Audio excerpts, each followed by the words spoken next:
Okay, the biggest safety violation I see people make in their RVs is with their RV CO LP alarm. It either doesn't work, it's expired, the wires are cut, or somewhere along those lines. Usually when I come across the issue is when it's beeping, they call me because it won't shut up. Now that could be because it's actually working. Now if it is going off, you want to check and see why. First off, my recommendation always is when it's going off is get everyone out of the RV, open the windows, and then investigate what the situation is. Look at it to see if there's lights on it to tell you why it's beeping. Some of these lights between the CO or the LP will tell you on here. This has indicators in the front, a little chart to tell you if it's just green on or why it's alarming. The reasons that they could be alarming, possibly that the stove knob got turned on, there was actually gas leaking inside of the RV. There's a exhaust issue from the generator or furnace that things are coming back inside of the RV. Sometimes people smell something in there, so that leads you to something that is wrong for sure, but it might not be on the carbon monoxide or the LP gas side. It could be smelling the sulfur from the batteries, which smells like something that can make the detector go off, and they do go off for that from time to time. Now that's a working portion of it. Let's go into the false alarms. These detectors typically expire 5 years after they are installed in the side of your RV. There's one manufacturer out there that says 7 years, but 5 years is the normal to go off of.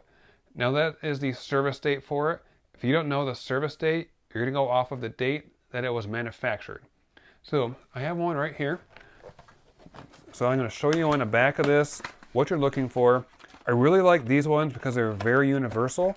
So I'll pull it out here and you'll see.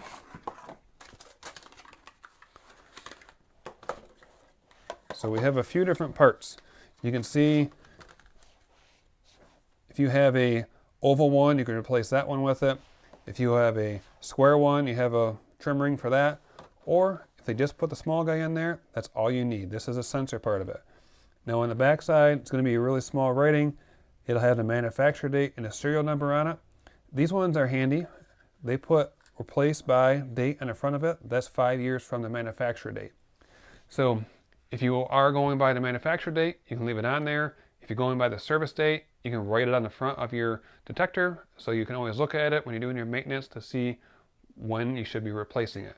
Because if you don't replace it before it starts beeping, it will tell you at that 5-year time frame.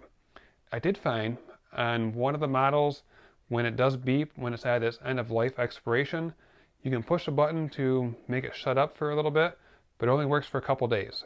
So if it is going off and it is expired, make sure you go find a new one to replace it as soon as possible, because pushing a button only works for a short period of time. Now these ones are a combo unit. They test for both carbon monoxide and LP gas. What I see a lot of times, older RVs, the detector near the floor will be only an LP gas alarm because they put a separate CO alarm or a combo smoke CO alarm in it. I always replace the ones on the ground LP alarm with a combo unit. That way you know you're always covered. And I really like this one. I use it all the time. I'll put a link to it in the description of this video. So for wiring these in, they are hardwired. There's not batteries in these. So there's going to be 2 wires in the back of it. There's a red wire and a black wire. This will connect directly to the RV's battery. So you don't want this to go through the battery disconnect switch, just in case that switch got turned off. So when the manufacturers build the RVs, they're required to put these directly to the battery itself. That's why when you turn your battery disconnect switch off, you store your RV for the winter, this guy should still be on. Now for replacing these, this is definitely something an RV owner can do on their own, or an RV tech can do as well. In my case, my customers typically have me replace it for them. Now for the maintenance of these, just like your fire extinguisher and your smoke alarm, you should be checking them monthly. It's pretty simple. You push the button, if it beeps, it's working. Also, when you're maintaining your RV itself and cleaning it, you don't want to spray a cleaner right on the detector itself. You just use soap and water and dust them. If you spray a cleaner like a Pledge or Windex or something like that, it can damage a sensor on the inside and it won't work properly. So just make sure you're not cleaning it with a chemical.